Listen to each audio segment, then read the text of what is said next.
Today is Monday, November the 18th, 2024, and this is a continuation of a video that I posted yesterday titled Explaining a Mature Mother's Prophetic Malaise When They Will Not Listen to You. I want to focus on the necessity of an apology because there are people who believe that they deserve an apology with no regard for those people who they themselves need to apologize to. I once said that a heartfelt confession would include 3 parts. The first would be a list of people who have hurt you. The second would be a list of the people who you know and are aware you hurt. And the third would be a list of people who have helped you and how they helped. I also said that with a heartfelt confession, the second list should be completed first, because after you have completed the second list, it will humble you enough to think differently about the people who you must include on your first list. And then my goal would be to ensure that both lists are completely cleared, with everyone being held accountable accordingly. With that being said, I would like to share with you several clips as a lesson on how history repeats itself to allow you to fully contemplate the question, who hurt you and who have you hurt, given everything an opportunity to be processed in your mind in its full context. Our cat Kyle, Cece, helped me with much of my journaling in 2021. I have an older photo of her laying on this entry before we started a thorough examination of animal protection in this country. Before I could turn the page, literally, she essentially conveyed to me, as you seek to close this gap, please remember us, the animals, because it is our enslavement that gave them the philosophy of human subjugation and experimentation in the first place. And she was right. She showed me a side of humanity I could not have imagined existed. It was this gateway experience that prepared me to face what I would then see being done to people, to children. I was not afraid to face this, and I had to, because otherwise I would have never believed it was true. This is the biggest gap left unclosed. It is the separation of the haves from the have-nots, because there is no culture or skin color that does not have privilege as a huge barrier to unity of all peoples. You do not need money. You need what money buys, and what money buys must be harvested and produced by someone somewhere to then be distributed. If everyone has what they need locally, then much of the other problems we all face would not exist. It is how the natural gifts and unlearned abilities uniquely given to each person by the earth, which knows when there is a need and assists in the people and animals birthing the solutions, that allows the work to be done in ways that do not feel like labor because they inherently enjoy doing these things. Everyone should have what they need to feel safe, healthy, and happy at all times. If you agree, then we are on the same team. It is important to distinguish this fact because the reality is there are individuals who do not want this. You must be able to discern who is who and then to adjust yourselves accordingly. To who do you personally owe an apology? Really contemplate your answer in 2024.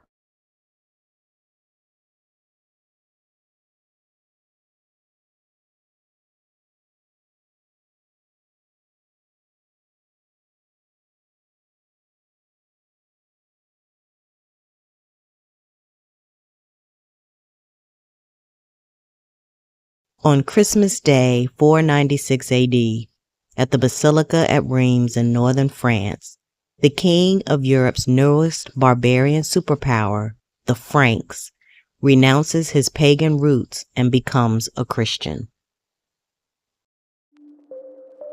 Clovis was the son of the pagan Frankish king Childeric and the Thuringian queen Basina. Between 481 and 482, Clovis I succeeded his father as the ruler of the Salayan Franks of Tournai. In the following years, Clovis compelled the other Salayan and Ripuarian tribes to submit to his authority. He then took advantage of the disintegration of the Roman Empire and led the United Franks in a series of campaigns that brought all of northern Gaul under his rule by 494. After Rome's fall, Western Europe had splintered into countless small territories commanded by Germanic conquerors such as Clovis, who overthrew the last governor of Gaul and claimed most of the province for himself. In less than a single generation, security and order had been destabilized. Warfare was endemic, and vendettas and feuding became common. Any sort of political problem quickly escalated into a military problem.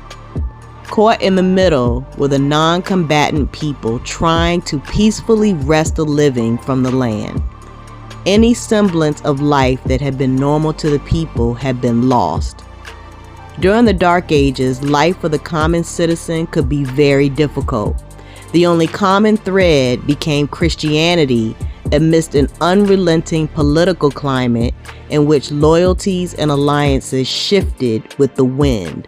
For commoners, Christianity offered some sense of hope for an eternal peace. After 300 years as an outlawed minority, the movement gained momentum when the Emperor Constantine legalized Christianity in 313 AD after he reportedly had a vision of a symbol he saw in the sky and heard the words, "In this sign you shall conquer." And when he subsequently won the battle, he attributed his success to this sign as evidence of the support of the Christian God. 5 centuries after his death, Christ's followers had grown from a handful of Jewish converts to a flock of millions throughout the old Roman Empire. Clovis, like his father, dealt politically and diplomatically with the Catholic bishops of Gaul. Bishops were powerful figures and had no qualms about working with Germanic kings. They saw themselves as the king's natural advisors. Even before his conversion to Catholic Christianity and his baptism, Clovis apparently recognized their rights and protected their property. When Clovis converted to Catholicism, the mass adoption of Orthodox Christianity by the Franks further served to unite them into one people. This was strategic.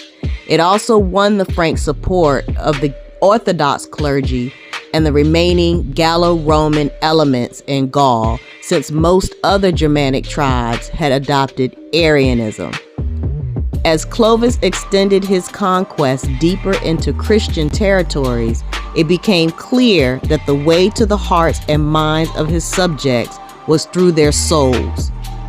Clovis's conversion gave him a new justification for military warfare and conquest.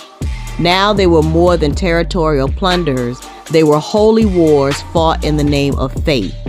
His rise from tribal chieftain to master of Gaul was rooted less in religion and more in his own ruthlessness. The Salic or Salayan law was an ancient Frankish civil law code compiled around 500 AD. It combined customary law, Roman written law, Christian ideals, and royal edicts likely originated during Clovis's reign. The best known tenet of the old law is the principle of exclusion of women from inheritance of thrones, fiefs, and other property. Salic law provided written codification of both civil law, such as statutes governing inheritance, and criminal law, such as the punishment for murder. Although it was originally intended as the law of the Franks, it has had a formative influence on the tradition of statute law that extended to modern history in much of Europe, especially in the German states. Clovis married the Catholic Burgundian princess Clotilda and had 5 children with her. A son, Theodoric, was born prior to the marriage, and his mother is unknown.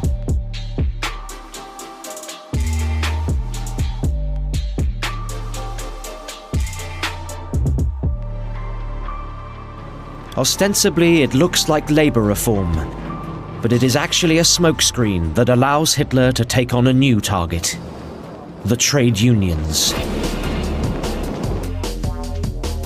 Prior to coming to power, he has always seen them as communists, an enemy almost as hated as the Jews. He also thinks they are a threat to the status quo of the nation, placing too much power in the hands of the workers. So he shuts the trades unions down. Their leaders are arrested and their funds stolen. All other unions are outlawed. Employment or trade becomes impossible without a membership card. It was the control of the workforce from above. It was the Nazi determination not to allow workers to be a disruptive element in German society.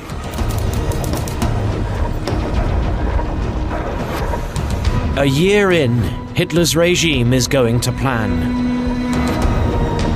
He is seen as a man of action, selflessly dedicated to getting the nation working again. He is offering a modern, exciting vision of the future, and is successfully steering Germany out of a crisis. Unemployment is in sharp decline, down to 4 million from 6 million. But the economic program is just the first phase. The next step is to take the message of Nazism into every aspect of people's lives. Hitler realizes that if he is to push through his own agenda, he must first capture their hearts and minds. Hitler's belief in accomplishing this is unwavering. Hitler had such a strength of will. He said to one friend, "You will see, we will do the impossible, we will work wonders, we will accomplish miracles." His faith in what his Nazi party can achieve is equally unshakable. Only the Nazi party has sufficient drive, purpose, understanding, and belief in itself to make this a reality. So he sets about a bold new keynote policy. Its name is the Volksgemeinschaft, the People's Community. A social engineering project of epic proportions. Its goal is simple: to tie everybody into believing in Nazism and accepting its values. Volksgemeinschaft is the notion of a special people in a special nation. Very powerful notion that Germany was special, and the Volk defined that special quality. The Volk, therefore, was the term used to describe the German people at their best.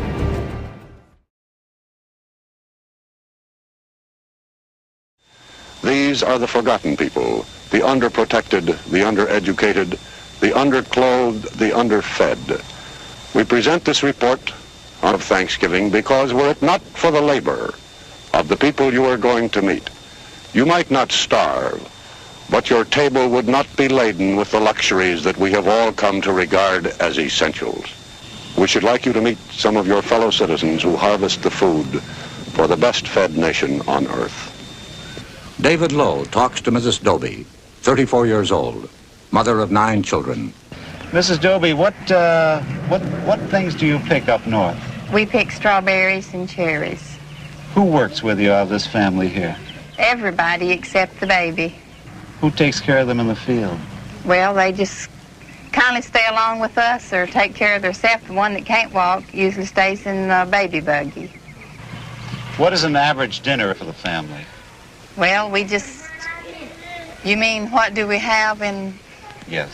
I cook a pot of beans and fry some potatoes or some corn or something like that. How many quarts of milk do you buy for the children, Miss? Well, we don't We don't have milk except maybe when we draw our paycheck, we have milk about once a week. For all these children, you have The milk? baby has, she is on the bottle, and she uses about 15 cans of milk a week. But the older children have milk about once a week.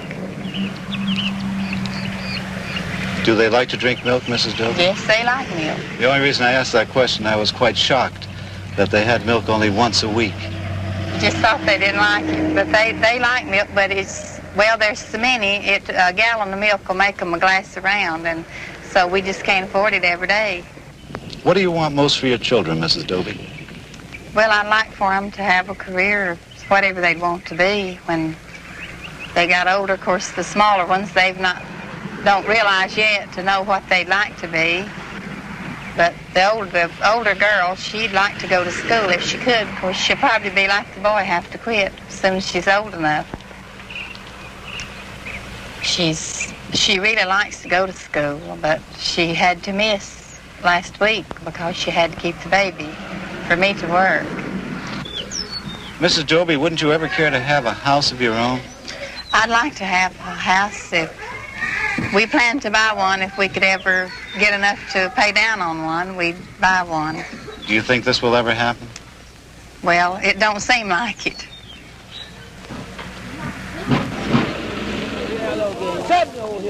Over here, 70 cents.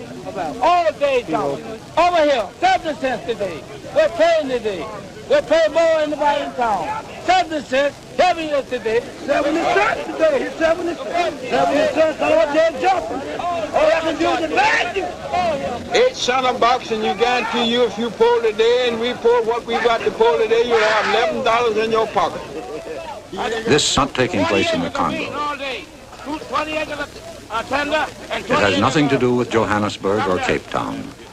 It is not Nyasaland or Nigeria. This is Florida. These are citizens of the United States, 1960. This is a shape-up for migrant workers. The hawkers are chanting the going peace rate at the various fields. This is the way the humans who harvest the food for the best-fed people in the world get hired.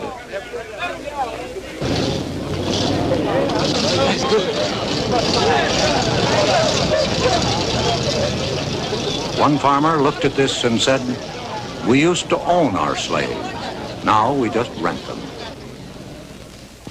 The Secretary of Labor looked at the migrant plight and said, I think they're the great mass of what I've called the excluded Americans. They are people who cry out, the workers and their children and their wives, who cry out for some assistance and whose plight is a shame. It's a shame in America. The president of the American Farm Bureau Federation, the largest farmers organization, says, I think that most social workers would agree that it's better for a man to be employed, even if his capacity is such as to limit his income.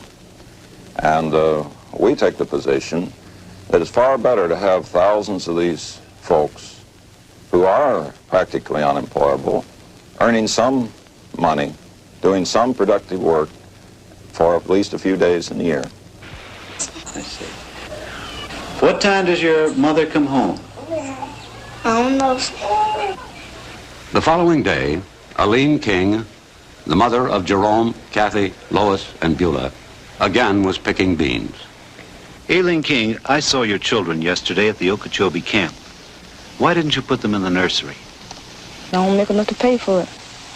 How much does it cost to put them in? 85 cents. 85 cents. That's right. Aileen, what time did you come out the field this morning? 6 o'clock. What time would you get home? About 3:30, 4 o'clock. 6 this morning to 4 o'clock this afternoon. That's right. How much did you earn? $1. $1? That's right. $1. Is that because the beans were of poor quality? That's right. Has this happened before? That's right. How much will your food cost you today? About $2. Aileen, how old are you? 29. How many children do you have? 14. How old were you when you first started working in the fields? 8. You've been working 21 years in the fields? That's right. Aileen, do you ever think you'll be able to get out of this kind of work? No, sir.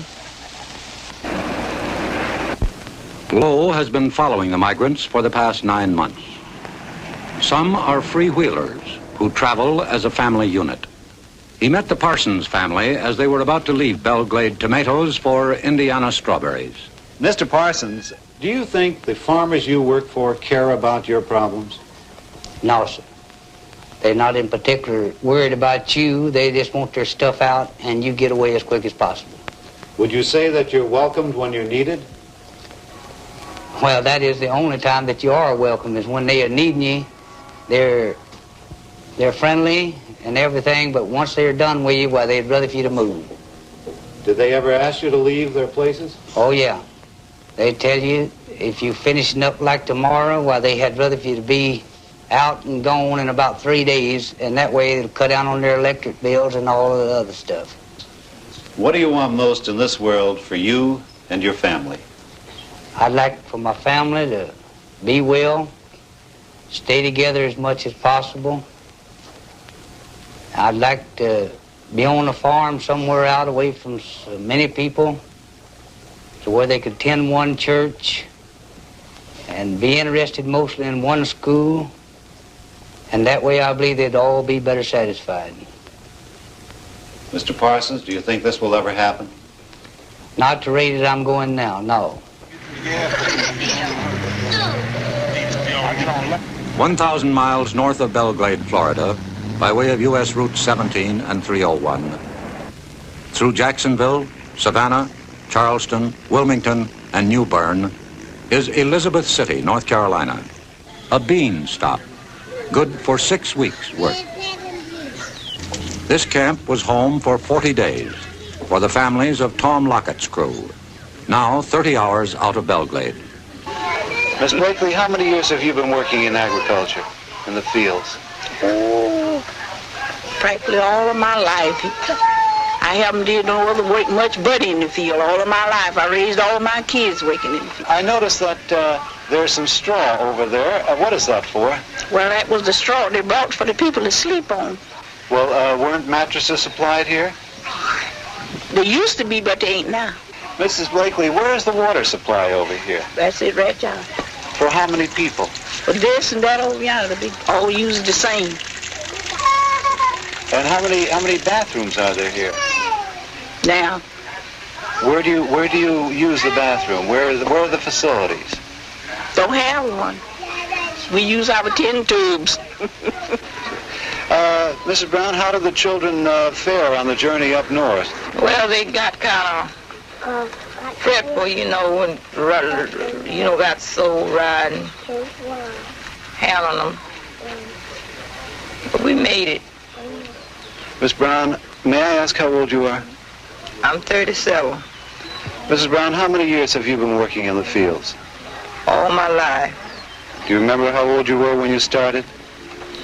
I was about 8 years old. Would you like to get out of this work? I sure would. Do you think you'll ever be able to? I'm hoping so. Do you think you'll be able to, though? I don't know. 20 miles. Another complication of the migrant stream is the constant flow of foreign workers into the available pool of domestic workers. Hundreds of thousands of Mexican braceros and thousands of offshore laborers from the Caribbean area, hired by contract, depress the wage scale of the domestic migrant. This controversy is most bitter on the West Coast. Joseph Woods, a Marine combat veteran of the Pacific, competes against the braceros. Lowe talked to the Woods family under a tree, which was their home in California. Mr. Woods, how did you happen to pick this spot to camp? Well, someone told us about it, and they said it was all right to camp here. Where do you get your water supply? We go to town after it. And how do you bring it back here? In can. We have a 10-gallon can. What do you use for sanitary facilities, Mr. Wood? Well, just get by the best we can. How many days will you have to be picking cherries in order to find enough money to move into a house, Mr. Well, Wood? probably quite a few. They usually want a month's rent in advance, so By the time the cherries are over here, we'll be moving somewhere else anyway. Mrs. Wood, tell me about the children. Do they go out in the orchards and work with you when you work? Well, we have taken them out sometimes, but they're a little too small to work. Who takes care of them here? My father stays here and takes care of them usually. Do you think that you'll ever make enough money picking fruit, Mr. Woods, in order to get settled down in one place and have a home of your own? I don't think so. Throughout the United States, there are others, like the Woods family, who are not able to enjoy the luxury of living in a labor camp.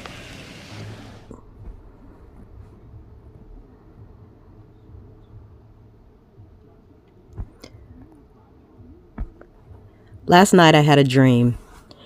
I was at a music concert with some friends, one of whom has always been heavily involved in church and religion since childhood. I was surprised to see quite a few church folks and church leaders at this concert because it wasn't a gospel show, but I waved at people I knew when I noticed them. The venue was pretty run down, but there was a large crowd and everyone was eager to see the performance. A few songs were played and then there was an intermission. Most of the people left the concert area and many went up a flight of stairs just beyond the entrance. Although we were considered VIPs at this event, we just sat back in our seats rather than wander into this area. Again, it was a questionable venue at best, and I personally wasn't interested in whatever VIP backstage extras might be offered there. I wanted to hear the music. A man dressed in a velvet suit then came over and oddly started to chant something about, "Satan is waiting to tempt you upstairs. When you go there, beware of Satan's snares." And then he ran off. My friends and I questioned if we should go to see what was going on backstage, and the religious one seemed eager to satisfy her curiosity, having been given this warning, so we all decided to go.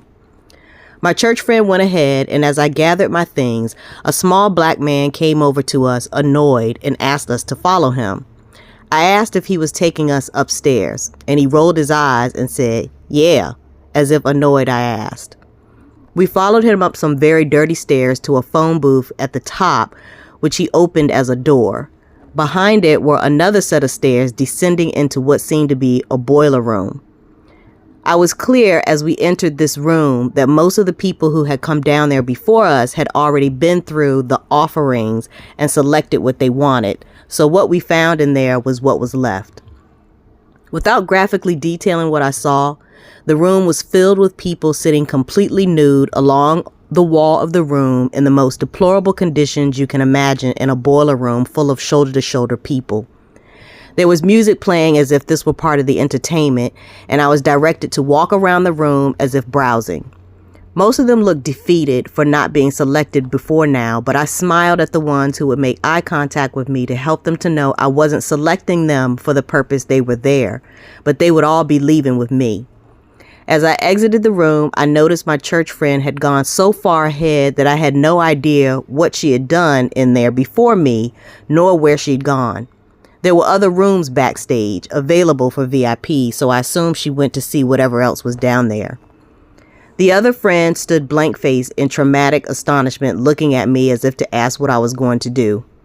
I told the guy to show me the bathroom first, and as we walked towards it, I woke up.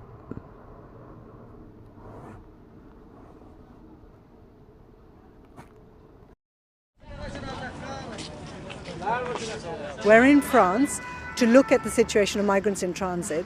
We have been mainly in Calais and the area surrounding Calais to understand why people are moving, how they're moving, and what their human rights situation is.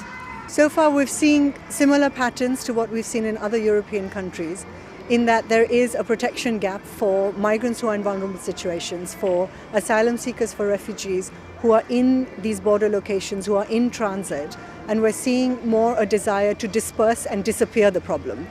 We're concerned about reports that we've heard of a lack of due process, about lack of access to legal assistance, lack of information. This is an issue that's been coming up very clearly for us and throughout all of our conversations with migrants themselves as well as with the interlocutors, that there was a generalized lack of information as to where people were going, what treatment they could expect, and the situations of services, etc., that they could be provided in case they had questions, in case they had appeals. We're also hearing that a number of migrants have actually decided themselves to leave the process of transfer, and that people had disappeared from the camp even before the transfer took place, or in fact while the transfer is taking place. We're very concerned that there are at the moment vulnerable individuals in hiding in various parts of northern France, but with no access to services and protection.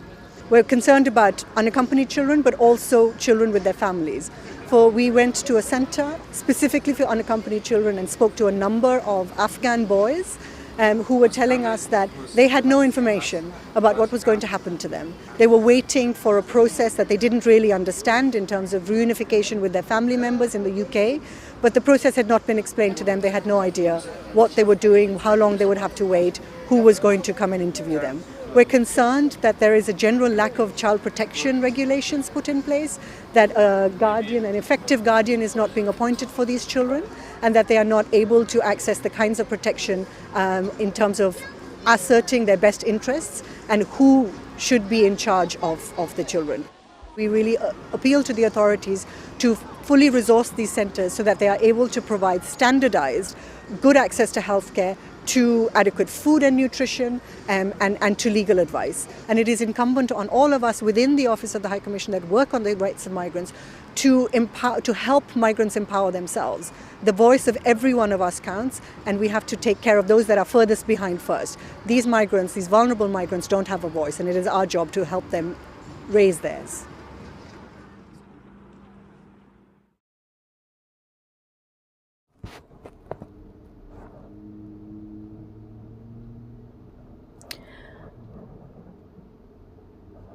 I'm doing my best to try to make my point this morning using content that people who have had no exposure to the underbelly of the beast can look at and then begin to conceptualize the detestable conditions and expectations of people living in the underworld of illegals in the United States, the espoused richest country in the world per capita. If you were living in conditions like this and were offered a small cedar block apartment with running water, electricity, heat, and basic appliances in a blighted neighborhood, not a slum, would it be an acceptable dwelling? Once settled and comfortably furnished, if then from the neighborhood you could see townhomes and houses that are also blighted, but in better condition than your small apartment, would you want that instead? What would you be willing to do to live in one of them? Why would your current blighted apartment no longer be enough? What if you were offered one of the better dwellings in exchange for doing something illegal or unethical, but seemingly harmless to the other people living in that blighted area? What if the agreement involved people who were not living in blight at all? People who seemed to have no regard or respect for you in your small blighted apartment? People who had been disrespectful to you, or who look like people who have been disrespectful to you, because they all probably think the same. What if you were offered a house where they live in exchange for your service, all variations? Where do you live now? Are there any neighbors around you living in any of the types of conditions I have described? More importantly, if you are here by an arrangement, do you ever plan to go back for the others? If so, you plan to bring them here to then do what? My question for anyone reading this, living in any of these circumstances or conditions is, what happens next? Who do you personally owe an apology? Really contemplate your answer in 2024. We'll have the latest on the negotiations in a moment, but first to changes in U.S. immigration policy. Amna Nawaz is in Brownsville, Texas, at the U.S.-Mexico border, where she's been speaking with migrants trying to navigate the new rules for asylum seekers. Amna, there are lots of questions about what the end of Title 42 means, but what does it look like down at the border where you are tonight? Jeff, as you'll remember, it's now been 2 weeks since Title 42 ended. That was the pandemic-era policy that allowed U.S. officials to immediately expel anyone arriving at the U.S. southern border. And in the weeks before that ended, we'd already seen a huge increase in the numbers of people arriving at the U.S. southern border. Everyone we talked to then, U.S. officials and immigration attorneys and nonprofits, they were all preparing for even bigger numbers, for a bigger surge after Title 42 ended. It didn't happen. The numbers actually went down. And the big question was why? Well, we found out why today. When we crossed into Mexico and we spoke with people waiting on the Mexican side of the border, there is now a huge backup there. People from Venezuela and Honduras and Colombia and further afield who say they are now going to wait because of the rule changes that U.S. officials have implemented. They know now that the message the U.S. officials have been trying to get across for months now, saying the border is not open, saying that if you try to enter without permission, you could be banned from entry, saying you can't enter without an appointment with a U.S. border official. They have heard that message loud and clear. They tell us that they are going to wait. That is why the numbers have gone down. Jeff? So what's that experience like for those migrants who are waiting? Tell us about some of the people that you spoke with. You know, waiting for them is tenuous and it is stressful and it's often dangerous as well. We crossed into the town of Matamoros, which is on the other side of the border from Brownsville here. And as soon as we crossed the bridge, we were greeted by a huge crowd of people who have basically been gathering at the foot of that bridge every single morning, trying to get answers to their questions.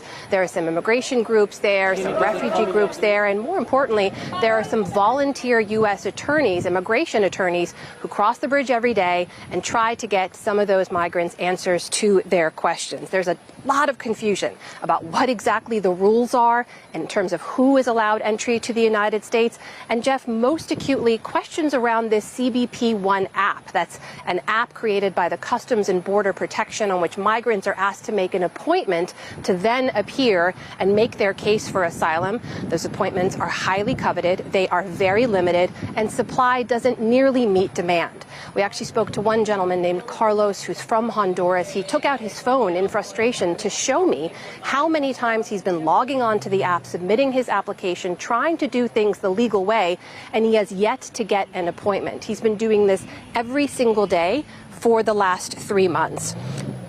The people we talk to here basically say the longer that migrants are forced to wait, the more vulnerable they become. There are already rampant reports of extortion and kidnapping and sexual assault. We spoke to one woman named Douglas from Venezuela. She's here with her 2 teenage daughters. She won't even take them to go sleep in the migrant camp nearby because she's so afraid that they will be assaulted. So, Jeff, every night for the last month they've been here, they have been sleeping out in the open at the bus station, and she has no idea when they'll be allowed to make their case to U.S. officials. Jeff? And Amna, I know that you and the team there visited one of the migrant encampments. What were the conditions like? No, in a word, absolutely appalling. They are unsanitary, they are dangerous, and all of this is unfolding just a few minutes away from the U.S. border. We visited one of these camps where there's about 2,500 people or so that we're told, and this isn't even the biggest camp, sources told us, here in Matamoros. These are sprawling, temporary tarp tent and blanket hut camps that have popped up, and sources tell us really grown in size since Title 42 ended because people are now deciding to stay here and wait, but there aren't resources to support them. There's no sanitation, there's no running water. We saw that sources tell us that there is rampant COVID and tuberculosis and dengue and waterborne illnesses. That's why we were masking the entire time we were there as well. Just dozens and dozens and dozens of families and children, and I'll tell you, this is no place for children waiting for their chance, 90-degree heat every day, to try and make their case to U.S. officials. And right now, they don't know when that's going to be. So, Jeff, we're seeing there's not a crisis that we expected at the U.S. border necessarily, but there's definitely one unfolding just a few hundred yards away. Jeff? Amna Navaz in Brownsville, Texas tonight. Amna, we look forward to more of your reporting on the broadcast tomorrow. It's good to see you.